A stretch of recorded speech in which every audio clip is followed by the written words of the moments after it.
patología del estómago. Vamos a tratar de comprender. A ver, ¿cómo podemos nosotros hacer el enfoque diagnóstico de patologías relacionadas con el estómago, ¿no? ¿Qué es lo primero que uno tiene que siempre ver? Si quiere ver la patología del estómago, la ubicación topográfica es fundamental. La ubicación, ¿dónde está el estómago? Porque ahí va a ir dirigir mi semiología, ¿no? Ahí, lo voy a apuntar ahí. El paciente siempre te dice, ¿no? Nosotros siempre le preguntamos, tenemos que preguntarle, ¿no? Dice, señor, ¿dónde viene por dolor? ¿No? Así, ¿dónde le duele? Indíqueme con su dedo. ¿No? Y él te dice a veces, doctor, aquí. Entonces, inmediatamente yo tengo que echar mano a mis conceptos de semiología, ¿no? División topográfica, semiología abdominal. ¿Dónde está el estómago? Y ahí está. ¿No? Todos los dolores que están en el epigastrio se relacionan mucho con el estómago. Pero no solamente ahí, es el dolor. Imagínense, ¿qué órganos más están ahí? Cuando un paciente está pensando en un paciente con una patología gástrica, gastritis, pero el dolor es muy intenso, ¿en qué patologías más tendrían que pensar? No se ve que usted ya está a punto de graduarse. Ya tiene que empezar a hacer disquisición diagnóstica. Uno sería, si me dice, doctor, me duele acá, estómago. Otro órgano está cerquita ahí, páncreas, entonces todo el estómago está páncreas, pancreatitis. Otra patología que está cerquita, es vesícula biliar, cálculos, colelitiasis, los tres órganos principales. O está crecido un poquito el hígado, porque ahí está el hígado. Ya, porque como ustedes palpan ahí, van a ver, por ejemplo, cuando hay hepatomegalia, se palpa clarito, no sé cómo los chicos han visto a un paciente con hepatitis alcohólica en el hospital, alcohólica severa, y se veía la hepatomegalia, ¿no? Se podía palpar. El paciente tenía muy doloroso, mucho dolor. Debajo del borde costal derecho, y está, ¿no? Por 2 paredes por debajo del y la hepatomegalia, ¿no? ¿Le dolía por qué? Porque obviamente está distendir su cápsula de gliso y eso está muy inervado y eso duele mucho, ¿no? Entonces, ¿la ubicación es fundamental? Sí, yo tengo que saber división topográfica. Si no sé esto, no puedo hacer semiología abdominal, no puedo revisar al paciente, ¿no? Sino, ¿qué voy a buscar? No tiene sentido, no sé qué estoy buscando. No es palpar por palpar, no es examinar por examinar. Yo debo saber qué órganos están en qué región. ¿Cuál es la topografía normal que nos han indicado, ¿no? En 9 cuadrantes o en 4 cuadrantes también, los que ustedes quieren, ¿no? Algunos dicen cuadrante superior izquierdo, derecho, inferior izquierdo, derecho, o unos 9 cuadrantes hipocondrios y fosas. Eso ya ustedes lo saben por semiología. Pero como yo debo saber esto, chicos. En patología abdominal debo saber qué órganos están en este lado izquierdo, en flanco derecho, una hipercusión positiva, infección urinaria, flanco izquierdo, o fosforilaxis, apendicitis. Yo debo saber toda esta semiología topográfica abdominal que es fundamental, ¿ya? Fundamental. Cuando vamos un poquito recordando sus conocimientos de estómago, vamos viendo, ¿no? El estómago, doctor, sí, el estómago vamos a ver del fondo, cuerpo alto, ¿no? Pero primero se ve de dentro, se puede, por ejemplo, cómo está la pared del estómago. ¿Qué diferencia ustedes ven entre la estructura muscular acá, que es fundamental? Las 3 capas, ¿no? Esa es la estructura muscular diferente. La única diferencia entre todo el digestivo es esta. Ya, miren, tiene 3 capas: longitudinal, circular y oblicuo. Estas preguntas siempre las preguntan en los exámenes de la vida, siempre van a preguntar las 3 capas: oblicuo interna, circular media y longitudinal externa. Y miren por qué creen que tiene esa estructura, por su función, ¿no? Por su función de almacenamiento. Tienen que almacenar 1.5 litros de contenido. Exacto, ¿no? Es alto. Y a veces se extiende más, inclusive, ¿no? Pero nunca se revienta. ¿Por qué? No hay explosión de pizarra, digamos, en el caso de estómago. Por esta estructura muscular, ¿no? Pero por alguna razón, zafa a través de él, ¿no? Se relaja el esfínter esofágico inferior y hacen las relajaciones transitorias del esfínter esofágico inferior y tenemos eructos. Es como un desfogue, ¿no? Del estómago, cuando hay mucha presión, se relaja y eructamos. Entonces, gracias, si estuviera cerrado acá está mucho, ahora sí podría haber estallido, ¿no? Si, imagínense, hay un paciente, por ejemplo, acalasia por acá, no es pilórica por acá. ¡Wow! El paciente está jodido, ¿no? Está fregado. Porque ni por arriba puede evocar ni por abajo. Entonces el estómago está así. Y le partes el estómago llega hasta aquí, hasta mesogástrico. Todo esto está cómodo. Pero doctor, ¿qué es esto? Nos dice, pero los costados, puede ser fecaloma, impactación fecal, pero acá en el estómago se palpa como una masa. El estómago está muy distendido. Entonces muchas veces porque el problema es en kilo, ¿no? Pues, y si por mala suerte tiene las 2 cosas, ahí estamos, ¿no? Y lo más frecuente es acá, pilorantroduodenal, ¿no? Cáncer. Eso estamos viendo todos los días en la práctica, vemos acá. Eso vamos a ver la parecia obstructiva más adelante. Entonces, nosotros seguimos viendo bajo, entonces decimos, entonces ya, voy a un poquito empezar a recordar mis términos, digo, fondo, cuerpo ancho, curvatura mayor, curvatura menor, el píloro, ojo. Y aquí viene, empieza a meter la primera porción del duodeno, o bulbo duodenal, bajamos la segunda porción, la tercera porción y la cuarta porción, ¿no? Las cuatro porciones del duodeno. Las que más se estudian en relación con el estómago, la primera y la segunda porción. La segunda, ¿por qué? Porque desemboca, ¿no? Todo el flujo biliar, pancreático, a nivel de la cual levante ahí. Ahí es la segunda porción. Pero el bulbo duodenal es la primera donde hay harta patología. Imagínense que hubiera una patología en el bulbo de un cáncer del bulbo duodenal, un adenocarcinoma gástrico. Obviamente esto va a extender. Eso vamos a ver, gastropatía obstructiva. Eso pasa normalmente cuando hay retardo del envasamiento gástrico por algo mecánico. En este caso, neoplástico, ¿no? Esto es importante, ¿por qué? Dentro de las patologías de estómago, lo más importante tiene que ver con las varas, con las venas, ¿ya? No tanto con las arterias.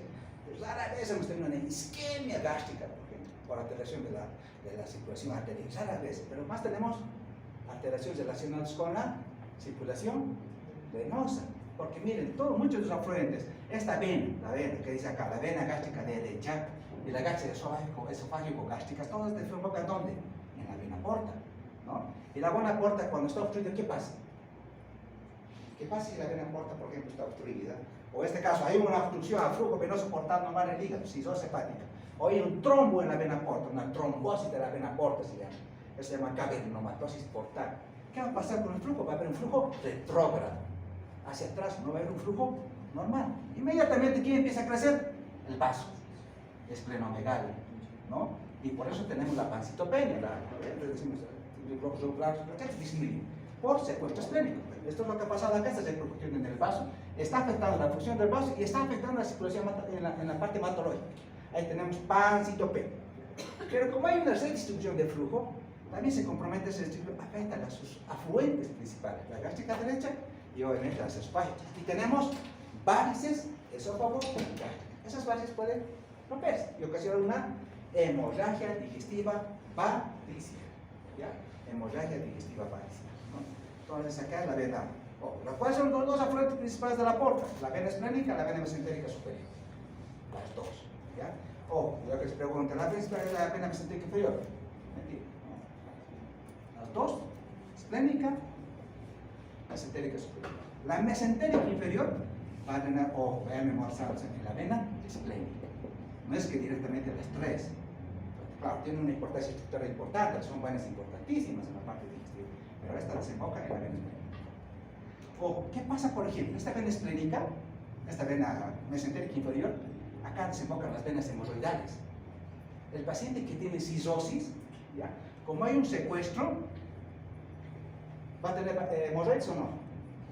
Tiene hemorroides, pero por hipertensión portal. Y esta mañana me preguntaba la doctora, en la ecografía dice, recanalización de la vena umbilical. ¿Qué les parece? ¿Qué es eso, doctor? ¿Por qué se ha recanalizado la vena umbilical? Normalmente está obstruida, no está obstruida la vena umbilical. Es otra etapa fetal, una función muy importante. Pero resulta que ahora un paciente hepatópata se recanalizó. Miren, cómo la sangre va a tratar de buscar flujos colaterales, caminos. Entonces, esa vena que normalmente estaba obstruida, ahora se recanalizó. Y tenemos la circulación en cabeza de medio. No, o sea, usted hace el examen físico, ve la circulación en cabeza de medio, se hace canalizar la vena umbilical. ¿Por qué? Por hipertensión portal. Listo. Ya sabe. Y la doctor, ¿por qué es eso? Tiene una residente, pero usted ya lo sabe. ¿Ya? Es por hipertensión, por redistribución del flujo, por recanalización de la vena umbilical. Ustedes van a tener circulación colateral, signo de cabeza de medio. ¿Ya? Para eso un poquito les sirve esto de conocer. Cuando vemos un poquito de hígado vamos a ver más en profundidad. Esto no es tanto, vamos a hablar de grupos, es más que todo que tienen que ver con hablamos de cáncer gástrico. Ya va a ser compromiso linfático, no hay linfático, vamos a ver un poco de grupos ganglionares que tienen esto. Eso vamos a ver un poquito más a detalle cuando hay un poco de cáncer gástrico. La lesigación. ¿Qué les parece la lesigación? ¿Qué podemos sacar de la lesigación? ¿Qué les parece? Toda la lesigación viene del tronco celíaco. El tronco celíaco tiene tres troncos principales, ¿no? ¿Cuáles son? Uno, la arteria gastriquera. Dos, la arteria hepática. Tres, la arteria esplénica. ¿Ya? Esos son los tres afluentes principales. Eso. Ahora, ¿qué puede pasar, por ejemplo? Alguna vez hemos tenido con una úlcera que esté en la curvatura menor.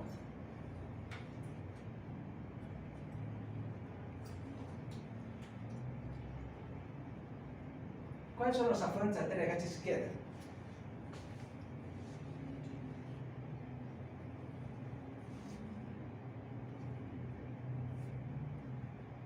¿Por qué? Por ejemplo, ustedes ubican esto, si ustedes ubican al estómago acá, ¿qué lugar está más irritable? ¿La curvatura menor o la curvatura mayor? La curvatura menor. Todas las úlceras que están acá en la curvatura menor, mira, aquí está la arteria gástrica izquierda y su descendente, ¿no? La descendente y la descendente. Y aquí también hay arterias gástricas también que vienen de aquí. Esto, cuando hay como hay mayor flujo arterial que viene directamente de la aorta, las úlceras están, porque hay una hemorragia, se llama de tipo dialafobo. Las arterias se hacen muy prominentes, se hacen, digamos, normalmente las arterias, ¿dónde están? En la submucosa. Resulta que se hacen muy superficiales, están en la mucosa, sangran.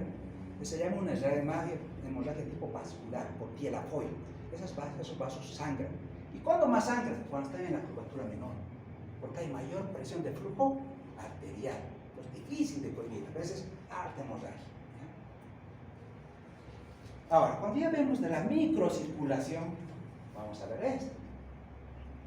¿Cuándo estaría alterada la microcirculación? O sea, hablando de la microcirculación es a nivel de la mucosa. ¿Qué cosas hacen que la mucosa del estómago no esté adecuadamente perfundida y tenga riesgo de sangrado, riesgo de lesión, de úlcera, de daño? ¿Por qué?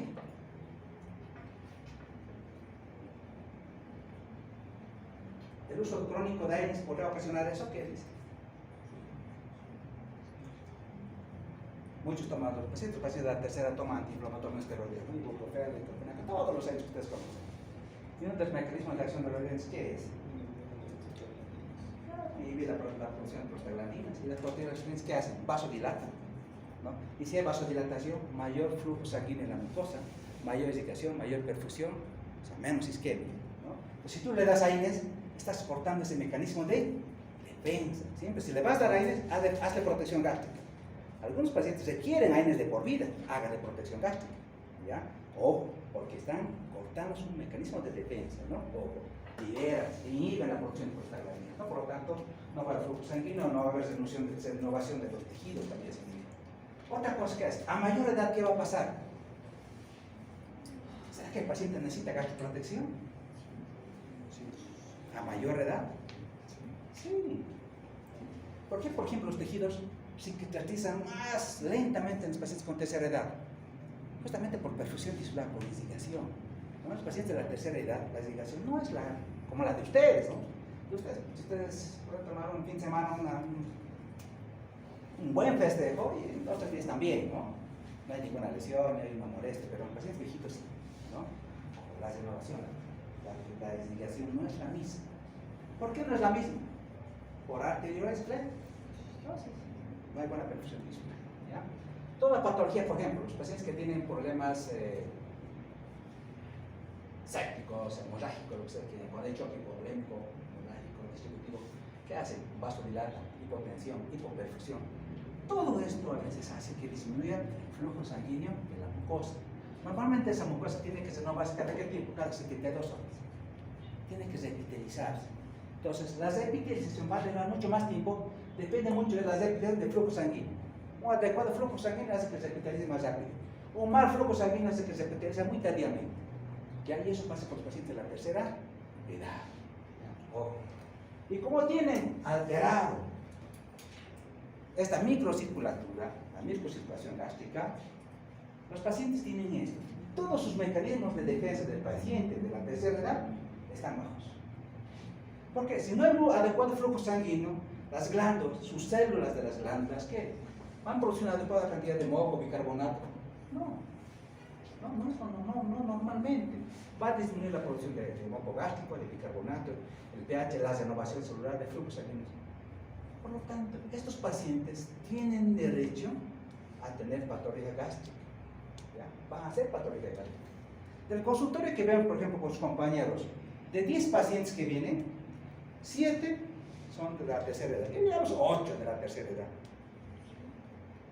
No vienen jóvenes, 8 son con gastritis. Entonces vienen gastritis, hacemos una encuesta, pero todos son gastritis a partir de la tercera, a partir de los 50. Rara vez vienen jóvenes, rara vez, a no ser que sea por el etiobacter, ¿ya? Porque tienen gastritis, la mayoría son 8 gastritis, ¿no? Y de los 8, 7 son mujeres, un varón, ¿qué les parece? 7 son mujeres y un varón, en pacientes de la tercera edad. A mayor edad, a mayor sexo, bueno, relacionado con sexo, mayor patología gástrica. ¿Por qué? ¿Por qué la mujer? ¿Por qué esa edad? Porque la mamá, la abuelita, soporta toda la carga de la familia. Estrés familiar, personal. Entonces, ¿te gusta el abuelo o no? ¿No ven los problemas del sobrino, de la nieta, del ahijado? Todo, la abuelita, la mamá tiene que soportar todo. Tiene que escuchar a los hijos, a las hijas. Oye, imagínense esa carga, ¿no? De estrés neurológico que se repercute en el estómago. ¿Dónde veis esa carga? En el estómago. Y el paciente, le hacemos todo. Le hemos hecho endoscopía, todo. Solo dice en endoscopía, gastritis crónica.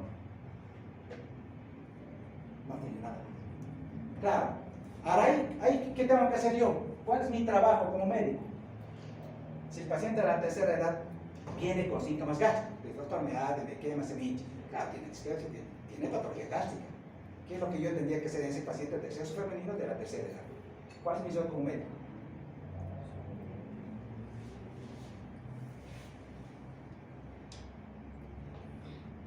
Empiezo a preguntar, pues chicos, ¿no? Señora, ¿ha perdido peso? No, doctor. Síntomas de edad. Signos de edad. ¿Tiene anemia? ¿El laboratorio es normal? ¿No? Entonces yo voy a buscar signos de edad, ¿no? Dice, ¿ha hecho cajita negra? ¿Ha vomitado sangre? No, doctor, nada. ¿Ha perdido peso? No, doctor, tranquilo. Y las dos preguntas claves, ¿no? ¿Se alimenta y hace bañito? Sí, doctor. Listo, ya he hecho el diagnóstico. Solo tienes problema péptico, pero se relaciona con estrés. ¿Qué le va a hacer? Solamente gastroprotección. Eso es dieta. Nada más. No hago más nada. ¿Ya? Pero debo descartar, porque si me dice pérdida de peso, hematemias melenas, endoscopio, coronoscopio. Tengo que buscar la causa. Tengo que buscar. ¿Ya? Entonces repito, hay mucho problema, ¿no? Claro, los mecanismos agresores son, mientras más producción de ácido, este paciente en la tercera, mientras más estrés, más producción de ácido, una gastritis por sesgo. Estrés, hasta puede llevar a úlceras por estrés en pacientes quemados, causa de cura, en las úlceras de Cushing, en pacientes con TEC hay úlceras por estrés y por hipersecreción de ácido, ¿no? Entonces, estos son todos los factores agresivos, estos son todos los factores defensivos. Normalmente hay una homeostasis, un equilibrio en personas normales, pero esto puede alterarse, ¿no? En este caso, en el paciente de la tercera edad, esto es lo que más prima en contra de esto. Esto disminuye y esto prima. Claro, ¿el paciente va a tener problemas ácidos? Sí, pues tiene derecho a tener problemas ácidos. Si esto lo tiene ya en desventaja, y aquí vamos a cargar la carga ácida, ese paciente tiene gastritis. Me duele el estómago, me arde, sí, tiene todo, tiene derecho. Solo voy a descartar cosas que debo tratar. ¿Ya? Y en pacientes de la tercera edad, les repito, solamente son péptidos relacionados con el estrés. Bueno, en cuanto a síntomas, esto ya tienen que saber, vamos a ver en su momento, vamos a hablar, pero ya no vamos a hablar de conceptos, esto lo tienen que saber ustedes, se lo coloco acá para que ustedes lo memoricen, porque tienen que saber qué es hematemias, qué es melenas, tienen que saber, ¿no? ¿Para qué sirve? ¿Qué significa? ¿No? Aquí hay una cosita que vamos a ver de hemorragia, pero que ha cambiado últimamente. Las últimas guías, por ejemplo, ¿ustedes se acuerdan? Antes decían ese vómito, cuando el paciente tiene hemorragia digestiva, aparte de tener hematemesis, vómito con sangre, decía, estoy vomitando de color café, doctor, como poza de café. Ahora eso se llama melanemesis, ¿ya? Es como hematemesis, pero melanemesis. Por color café oscuro, es un poquito ha cambiado. Ahora ya manejamos esos términos, melanemesis. En muchos textos todavía lo van a encontrar, ¿ya?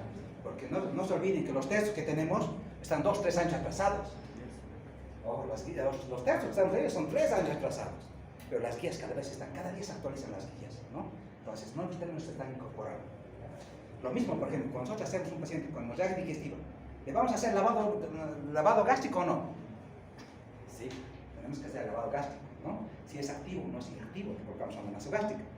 Y ahí aparece otro término, dice lavado gástrico activo o negativo. Si es positivo, es sangrado.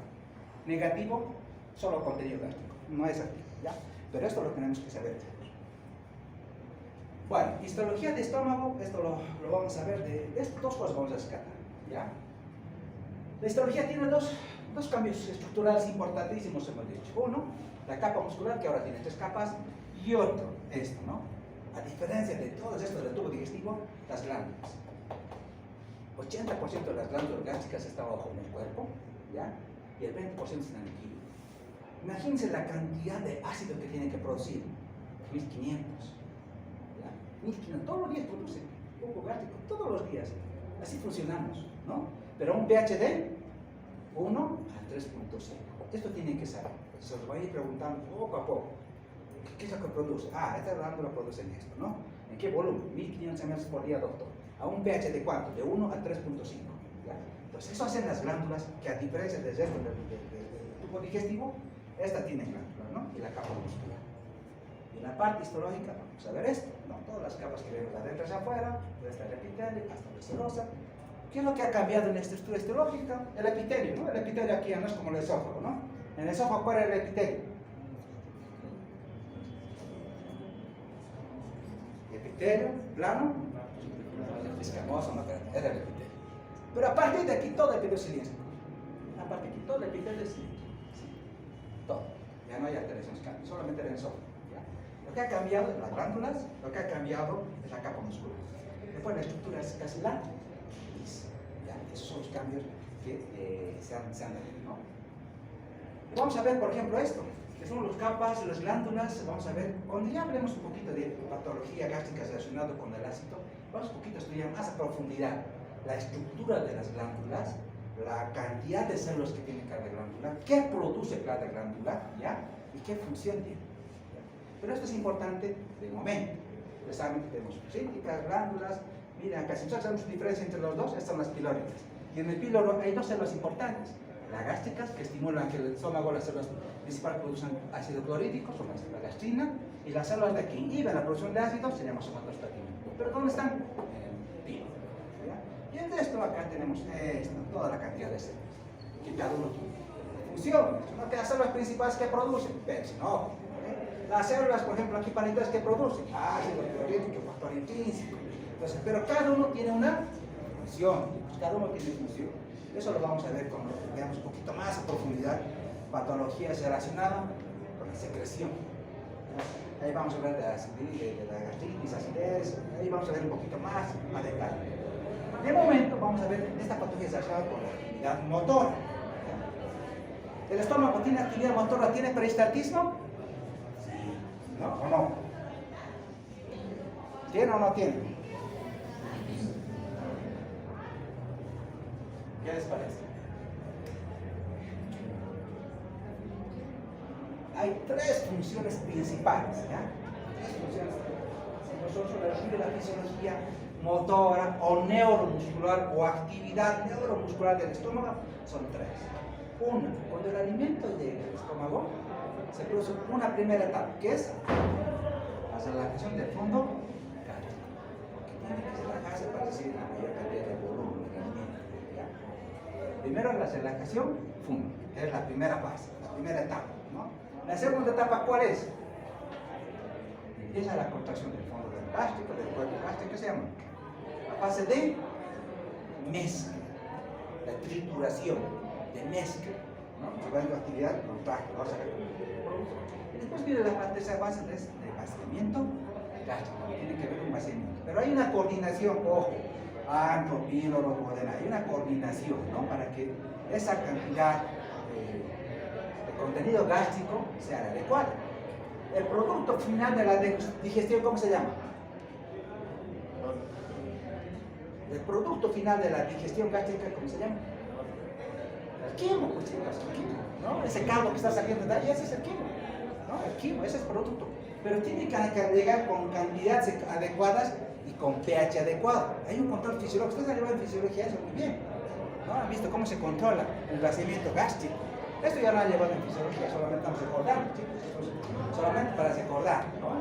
Las 3 fases, la fase de primero de esfuerzo es la fúndica, vas a recibir 1.5 litros, después viene la fase de actividad de mezcla, ojo, postprandial, ahí vienen las contracciones repetitivas. Esto se llama la fase de trituración o vaciado. ¿No? Es la sístole antral también, o el molino antral, porque tiene por sí la degradación de esa, ¿no? En contacto con el ácido la va a ir degradando, va a ir triturando. Es el molino antral, ¿ya? Pues la fase 3 tiene que ver con la fase de vaciamiento. Miren, cada cierto tiempo, por minuto, miren la cantidad de quimo que llega al bulbo donal, con el pulsón del duodeno, es apenas 2 a 4 ml. Es poquito, exacto. ¿No? Imagínense llegar a una gran carga de ácido. Difícil, ¿no? No llega. Pero bueno, si sabemos que hay una actividad neuromuscular, ¿cómo funciona? Entonces ya un poquito acá vemos la importancia de la actividad eléctrica del corazón. ¿Ya? La actividad eléctrica del corazón tiene que haber un estímulo eléctrico, un impulso eléctrico que haga que esas células musculares se contraigan. De tal manera que se ha identificado, ojo, entre el fondo del cuerpo del estómago una zona. Se llama la zona de marcapaso. ¿Ya? Esta zona de marcapaso, acá, esta zona de marcapaso, genera contracción, desprende impulsos. ¿Cuántos son las ondas? 3 por minuto. Entonces, comienza acá y empieza con 3. Va en sentido de cuerpo hacia adentro. De cuerpo hacia adentro. Entonces, pero si ustedes se fijan, ¿cómo yo voy a saber eso? Colocando electrodos. Es como hacer un electrocardiograma, ¿no? En este caso voy a hacer un electrogastrograma. ¿Ya? Si bien no hacemos cuestiones fisiológicas, lo realizamos de esa manera, para ver si hay actividad eléctrica o no. Entonces yo coloco electrodos A, B, C y D. Mire, voy a colocar un electro en el fondo. ¿Hay actividad eléctrica en el fondo? No hay. Pregunta de examen. No hay actividad eléctrica en el fondo. ¿Ustedes ven la figura? No. No hay. No hay razón. No hay. Pero a partir de C, desde el sector B, C y D, hacia aquí hay ondas lentas. Aquí hay actividad eléctrica. Aquí hay peristaltismo. Aquí se produce, gracias a eso, se produce el molino antral. Ojo, ¿no? Pero esta zona de marcapaso, ojo, hay unas células especializadas. Esas células especializadas que marcan el símbolo de la contracción, que marcan el número de peristaltismos, se llaman células intersticiales de Cajal. Pues, estas son las células importantísimas, ¿ya? Siempre, ojo. Células, entonces están en la zona de marcapaso. ¿Qué genera? Ondas eléctricas, impulsos nerviosos, despolarizan, haga que haya contracción, ¿no? De tal manera que las células intersticiales de Cajal sirven como marcapasos, generan ondas eléctricas, ¿ya? Lentas y espontáneas, 3 por minuto, no se olviden. Y este gráfico está ahí. ¿No? Miren, las células intersticiales, aquí están los unidos musculares, ¿cómo está conectado con los transmisores nerviosos? Y generan esa actividad contraria, ¿ya? Dice, las células miotéricas están acopladas eléctricamente con las células musculares lisas o en unión de. Pero la importancia de las células de Cajal son fundamentales para la actividad eléctrica del estómago. Esto ustedes ya lo saben, solo lo estamos repasando, esto es fisiología básica. Entonces, regulación de vaciamiento gástrico. ¿Qué evacúa y qué inhibe? Alguien que controla, ¿no? Es como la gastrina, una estimula, una inhibe, una estimula. La gastrina la estimula y la somatostatina la inhibe. La secreción gástrica, ¿no? Eso es por fisiología, lo saben ustedes. Pero ¿qué pasa con el vaciamiento gástrico? ¿Quién hace que se promueva el vaciamiento gástrico? Lo promueve. Ojo, ya he hecho lo que tenía que hacer, secretado. Necesita que se estimula la secreción ácida para el transporte ácido clorhídrico, pero también la gastrina estimula la actividad de la bomba pilórica para que produzca vaciamiento gástrico. Ojo. ¿Y qué inhibe? Por un lado, hay cuestiones hormonales que controlan el vaciamiento, que tienen que ver con los nervios vagos. Pero también hay una hormona que controla, chicos, el vaciamiento gástrico. ¿Cuál es la hormona? Vamos a ver más adelante.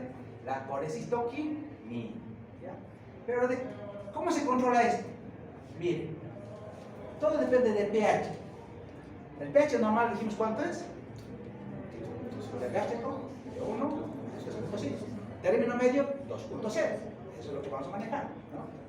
Miren, siempre que el pH del quimo, o sea, del contenido ya gástrico en duodeno, descienda por debajo de 35.4, dice, los reflejos suelen bloquear la llegada de contenido ácido al estómago.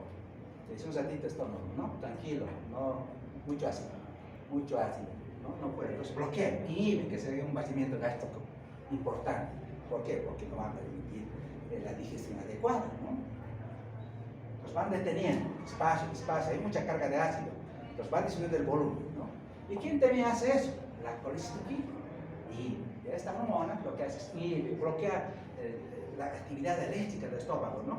Cuando el quimo es muy ácido o cuando hay mucha grasa. Y si hay mucha grasa, ¿qué va a pasar? No se olviden que una vez que llega el alimento al duodeno, la carga, aparte de tener, digamos, es que este alimento sea muy rico en grasas, ¿quién se libera? Principalmente se libera dos, el parasimpático y principalmente la costoquinina, nerviosa y hormonal. ¿Por qué la costoquinina? Para que haga un vaciamiento de la vesícula se contraiga, lleguen sales biliares al intestino y les puedan digerir las grasas y ahí puede atacar la base, ¿no? La base pancreática. Entonces, como está llegando mucho ácido y mucha carga ácida, le dice tranquilo, ¿no?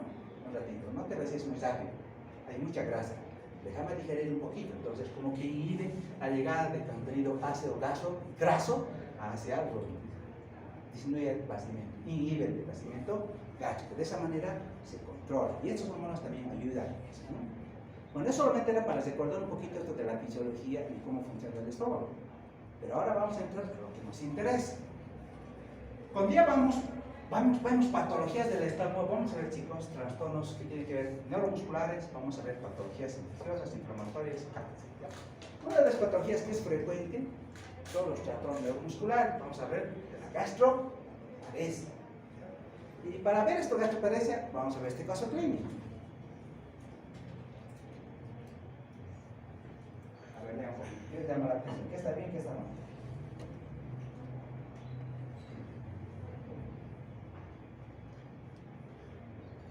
Pero este paciente de 15 años fue internado al hospital, ¿no? Ustedes me dicen, ¿por qué internó?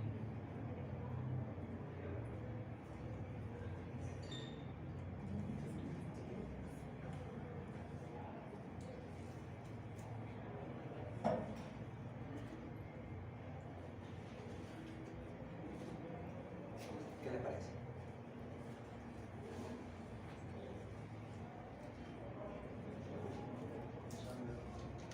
Miren, si el paciente me dice, por ejemplo, 15 años, ¿qué voy a pensar? ¿Cáncer? No. ¿No? Si realmente hay datos de hemorragia, lo primero úlcera. Y si el paciente ha bebido bebidas alcohólicas porque realmente ha consumido mucho, síndrome de mayor urgencia, un desgasto de la mucosa, ¿ya? Un desgasto de la mucosa gastroesofágica. Voy a ver desgasto de la mucosa, por vómitos, no sé. Pero medios raros, es decir, vómitos, por ahí me explica, vómitos con estrías de sangre.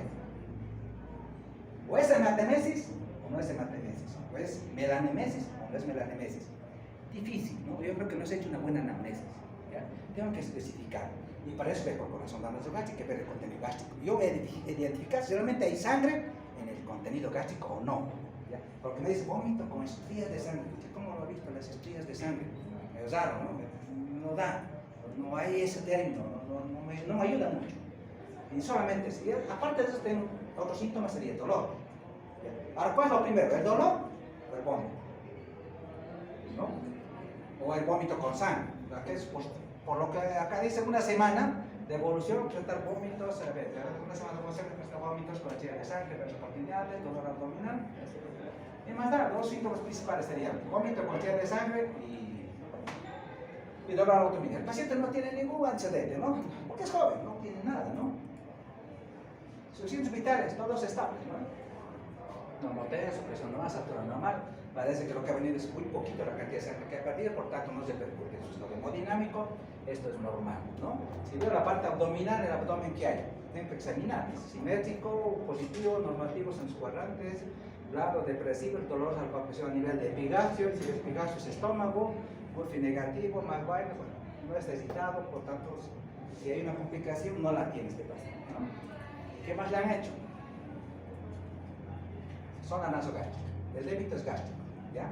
No hay contenido sanguinolento. Tacto rectal, ¿qué ha encontrado tacto rectal? Todo paciente con sospecha de hemorragia siempre tacto rectal, siempre hagan eso, ¿no? Dice esfínter motórico, el cual está ocupada por escasa cantidad de pastosas. Miren, dedo de guante explorar manchado con restos de melena. Entonces este paciente tiene datos de hemorragia digestiva alta. Entonces, con estos datos, ya, yo puedo hacer el diagnóstico de hemorragia digestiva, más por la manera que les voy, ¿ya? Porque el contenido gástrico por razón del normal, negativo. Entonces digo, hemorragia digestiva alta, ¿cuál creen que sea la causa? Solo hay dos, ¿no? O es ulceropéptica o hay varices. Dentro de las más frecuentes, pues hay mareo del hueso, hay otras causas, pero raras. Pero las dos principales, o es úlcera o es varices. ¿Es varices este paciente? No. No tiene antecedentes endólicos, su examen físico es normal, no tiene signo de patopatía, nada que ver, ¿no? El primer caso va a ser úlcera. El primer caso va a ser úlcera. Entonces, digo, hemorragia, que va a úlcera, por ejemplo, acá. ¿Ustedes creen que este paciente ha identificado estenosis duodenal? ¿Hay síntomas de estenosis duodenal? ¿No? Ni siquiera han preguntado si se alimenta o no se alimenta, nada. O sea, porque ¿cuáles son los síntomas principales que alterarían, digamos, el vaciamiento gástrico normal? Hay dos principales, ¿cuáles son?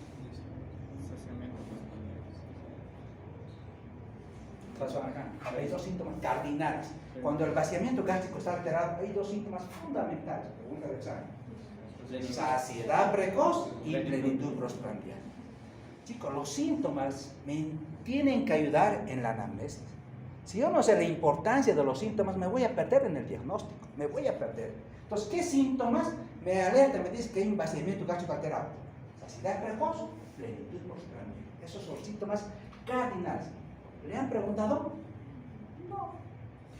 Es un diagnóstico endoscópico. Alguien habla de endoscopia y dice, este no es duodenal. Fácil, ¿no? Pero ni siquiera han hecho el ejercicio clínico. No han hecho, ¿no? No pueden colocar estenosis sin haber identificado clínicamente, ¿no? Y han encontrado doble úlcera duodenal. Este paciente viene, le ha hecho el endoscopio y la úlcera duodenal. Este es su laboratorio. ¿Qué les parece?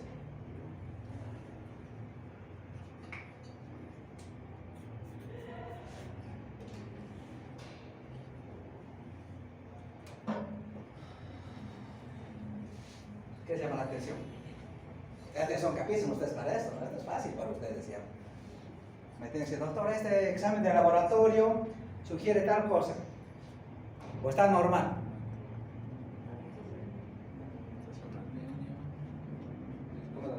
¿Normal o anormal?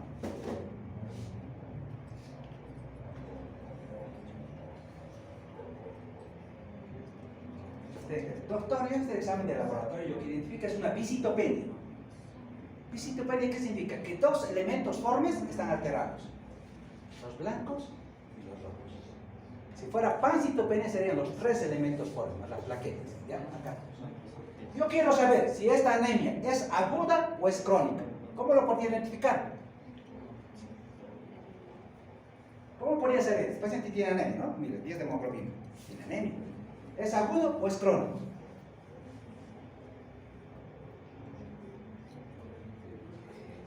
Eso. Cuando ustedes vean una disminución de estos elementos formes, les relacionaré con los índices hematométricos. Lo primero, esto lo debo correlacionar con sus índices. Una anemia crónica, esto se altera. El volumen corpuscular medio, la hemoglobina se altera. Están alterados. Entonces dicen, es una anemia crónica, mesombénica, megaloblática, es una anemia crónica. Pero en una anemia aguda, esto no se altera. ¿Ya? Entonces, decir, no, laboratoriamente sugiere, hay una visitopenia, existe anemia, pero es una anemia aguda. Ahora, ¿está compensada o descompensada? Sí, porque clínicamente su flujo isquémico es normal. ¿Ya? No está taquicárdico, no es una pérdida aguda de sangre. Entonces, es una anemia compensada. ¿Es esto? No hay nada. Pero ojo, ¿no? Blanco de 3.000 no debería tener 15 añitos, debe estar bien, ¿no? Hay algo de fondo, ¿no? Hay algo de fondo en ese paciente de 15 años, ¿no? ¿El resto de su examen qué les parece?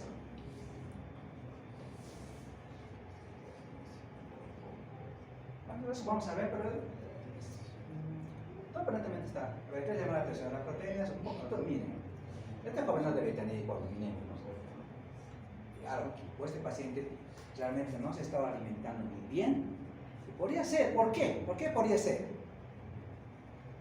Porque es alguno, pues un paciente joven, 15 años, como que tiene una estenosis duodenal, o una doble úlcera duodenal, porque tiene un vaciamiento gástrico retardado, pero los alimentos no están llegando con regularidad hacia el intestino delgado.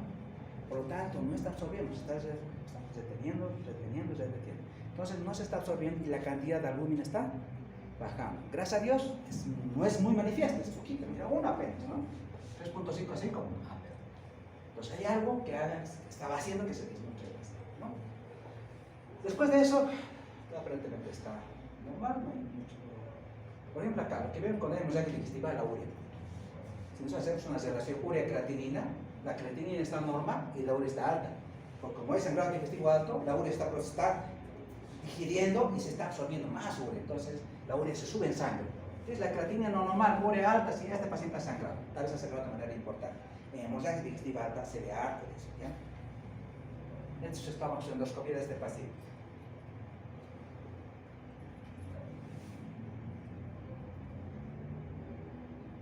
Diagnóstico final, paciente de 15 años, dice estómago retencionista, miren.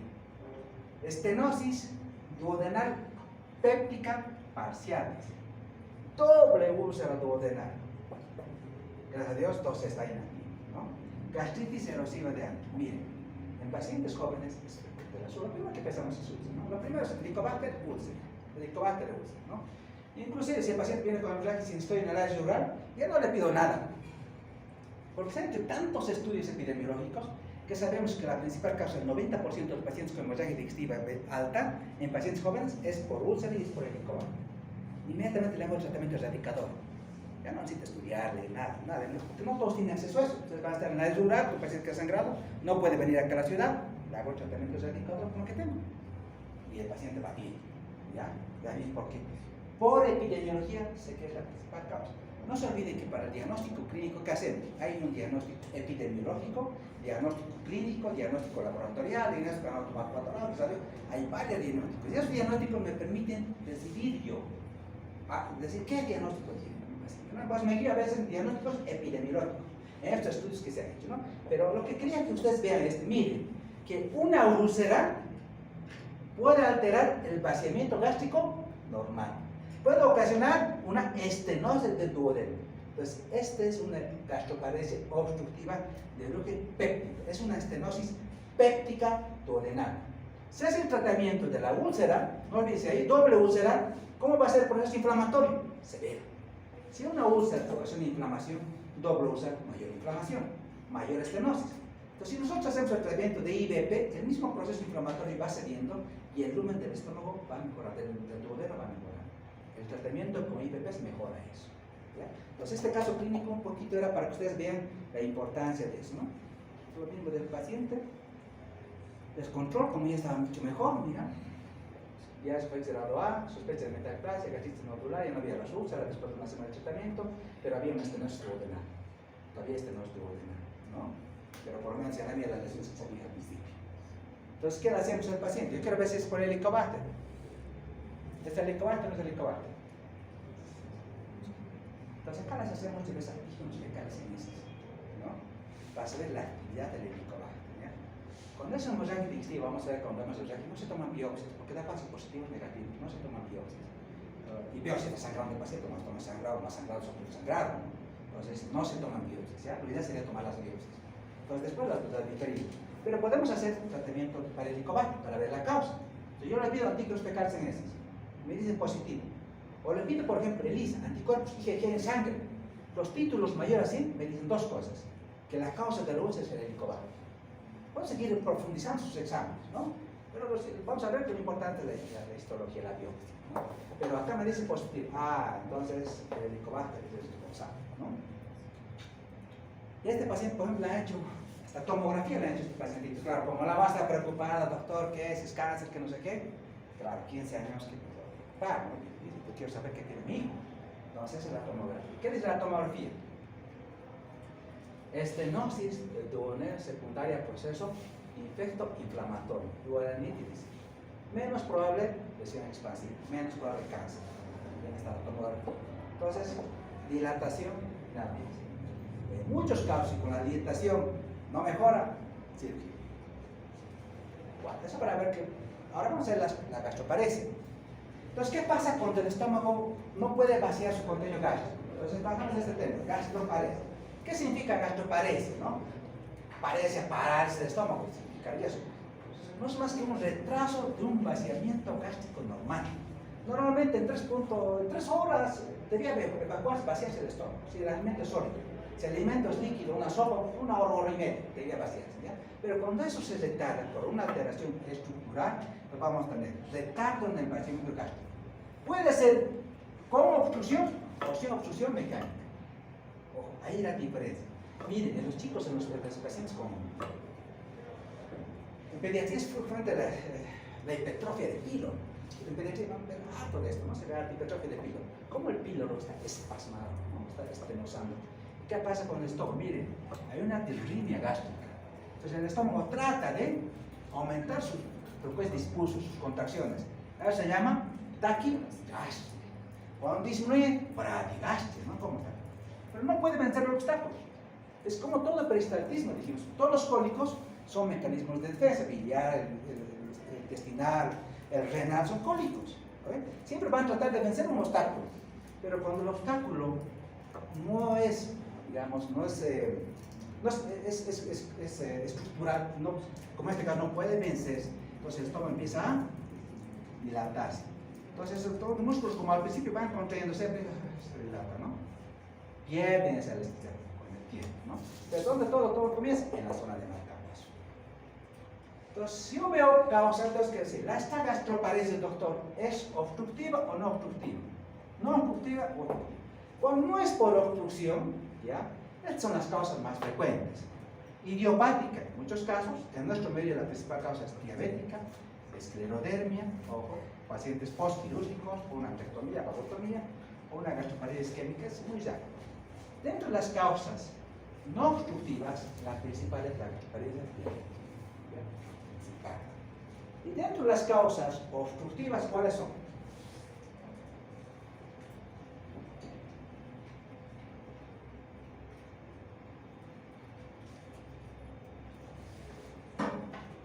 Muchas veces se lo pueden decir de esta manera, chicos.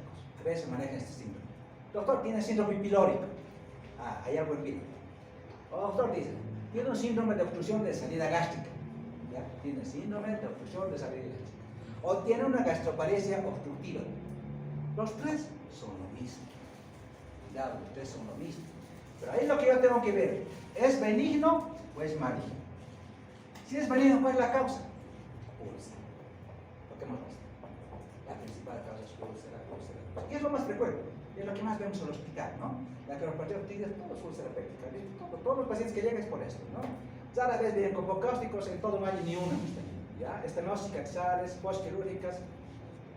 Las principales causas en nuestro medio actual es úlcera péptica. Puede estar un poquito el caso, ¿no? Y las malignas, cáncer. Hay que buscar cáncer. ¿Ya? Hay que buscar cáncer. Por ejemplo, ayer entró una paciente, ya no lo hemos visto, lo vamos a ver la próxima semana, un cáncer de la cabeza de páncreas. Ya de una paciente, la señora, con cáncer de la cabeza de páncreas, que estaba obstruyendo dos cosas. Uno, la vía biliar, estaba con ictericia, y otro, el duodeno, el vaciamiento gástrico. Tenemos doble compromiso, ¿no? Por cáncer de la cabeza de páncreas. Claro, por la continuidad de la reacción anatómica de la cabeza con el duodeno y el estómago, es lógico pensar en eso. Pues tenía doble compromiso. Biliar y duodenal, ¿ya? Un cáncer de la cabeza del páncreas. ¿Qué hemos hecho a la paciente? Gracias a Dios, la estenosis de esa paciente, por ejemplo, era parcial. El endoscopio todavía pasaba. Entonces le hemos colocado para la parte biliar prótesis. Listo, ya a su casa. La tomografía me dice cáncer, doctor, infiltración en tal lugar, infiltración. Eso no estaría basado. Estaría 4, no se hace nada. ¿No? A su casa. Pero ya hemos hecho con paliativo. Cáncer. Hay que buscar cáncer. ¿Ya? Y acá lo que les colocaba es esto, ¿no? Por ejemplo, de las úlceras. Si las úlceras son frecuentes, miren. De las úlceras duodenales, úlceras gástricas. De las úlceras duodenales, el 90% de las úlceras, ¿dónde están? En la primera posición, ¿no? En el bulbo duodenal. ¿Por qué? Porque el helicobacter, vamos a ver cuando hablamos de la infección por helicobacter, le gusta colonizar esto. Justamente ahí coloniza, ¿no? Vamos a ver por qué. ¿Cuál es el mecanismo? Eso lo vamos a entender más adelante. Pero miren, yo quiero que vean este porcentaje. 90%. Entonces, este paciente, como el que vimos en ese caso clínico, tiene derecho a hacer una gastroparesia obstructiva, pero de origen péptica. ¿Ya? Por esto. 10 en la segunda porción. En cambio, en el estómago no hay poco, ¿no? La curvatura menor, la mayor cantidad y un poquito alto. Y el paciente va a tener esto, ¿no? Si tenemos una obstrucción Lo que si tiene cáncer acá, wow. ¿Dónde está el estómago? Está distendido, pues, ¿no? Lleno de comida, distendido. Apenas pasa el endoscopio. ¿Qué estamos colocando acá? Por ejemplo, una prótesis. Un cáncer de avanzado con metástasis, no hay mucho que hacer, una prótesis para permeabilizar el vaciamiento gástrico, que el paciente por lo menos un tiempo de 6 meses pueda tener un vaciamiento gástrico normal, porque el proceso nefrótico va a avanzar, pero por lo menos debemos prolongar su sobrevida 6 meses. ¿Ya? Mire, estamos colocando un espejo. Cuando vemos nosotros ya la fisiopatología de la gastroparesia no obstructiva, tiene que ver con dos cosas, chicos. ¿Ya? Acá dice, uno puede ser que se haya perdido, dice la enzima, la óxido nitrosintetasa, por déficit de óxido nítrico, y principalmente es esto, que a ese nivel se pierden las células intersticiales de Cajal, las células marcapasos, especialmente estos pacientes con gastroparesia diabética, ¿ya? O esa es la fisiopatología. Entonces, si nosotros hacemos el diagnóstico, ¿cuáles son los diagnósticos cardinales?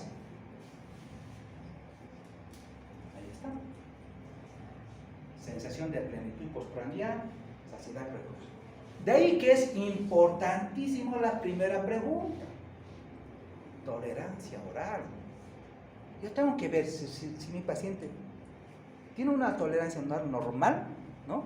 O cada que come poco y se llena. O todo el tiempo está hartado, está lleno. Entonces, tiene dos cosas, ¿no?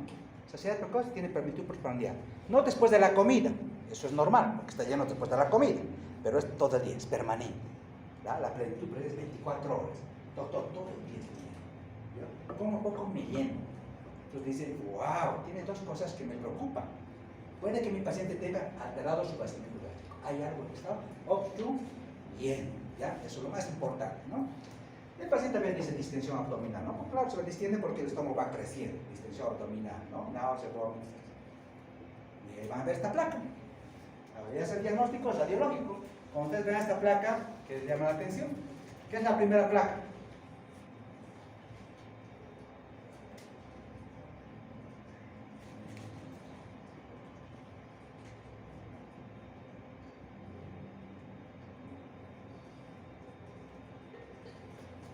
Es lo que les comentaba, este paciente está doble estenosis, ¿no?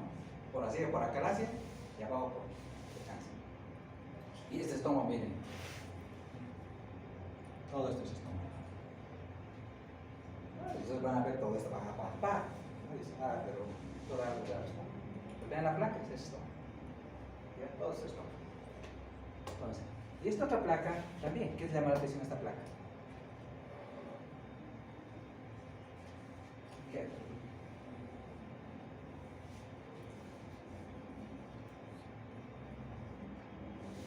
¿Qué llama la atención a esa placa?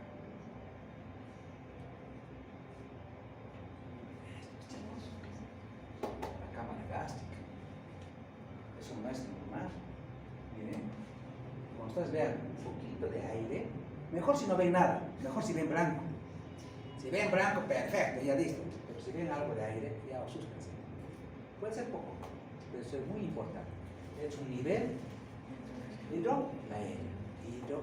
Por vaciamiento gástrico retardado. Pues una piedra placa, pero esto no es normal. Como vean esta mañana con los chicos, por ejemplo, una placa acá de este lado, un paciente que tenía probablemente una estenosis en colon con cáncer, estamos sufriendo de cáncer, pero este lado normalmente no se ve nada, como en este caso. Por ejemplo, esto acá no tendría que ver nada. Eso es normal, con la placa del lado izquierdo. Está el hígado, normalmente no se proyecta acá colon, nada, porque está muy abajo el ángulo hepático del colon. Por ejemplo, ¿qué tiene?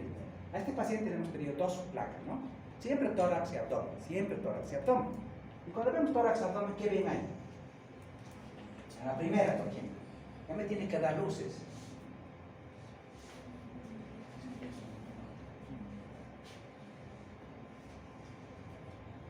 Este paciente tiene cáncer gástrico, ¿no? La viejita, cáncer gástrico. En la primera, ¿qué me llama la atención?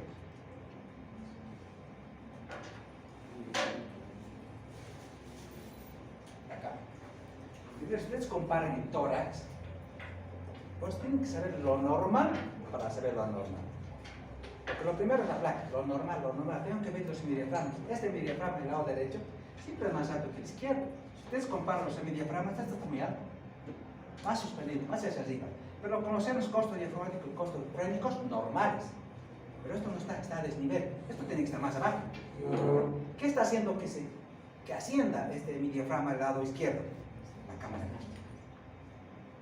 La cámara gástrica. Y cuando le sacamos una placa de abdomen, lo mismo. Cámara gástrica. Esta paciente se palpaba el estómago. Pues tocaba y se palpaba. Entonces, por eso es importante la semiología abdominal, ¿no? Palpan, y van a ver estas lesiones. Van a ver estas lesiones. Y vemos lo mismo, ¿no? En los dos. Nivel hidro, aéreo. Aire y líquido. Aire y líquido. Contenido gástrico y aire. Nivel hidro aéreo, nivel hidro aéreo, chicos. Entonces esa placa, no se olvide, siempre las plaquitas, a ver, lo primero que nos orienta, ¿no? Lo primero. ¿Qué vamos a parir a los pacientes?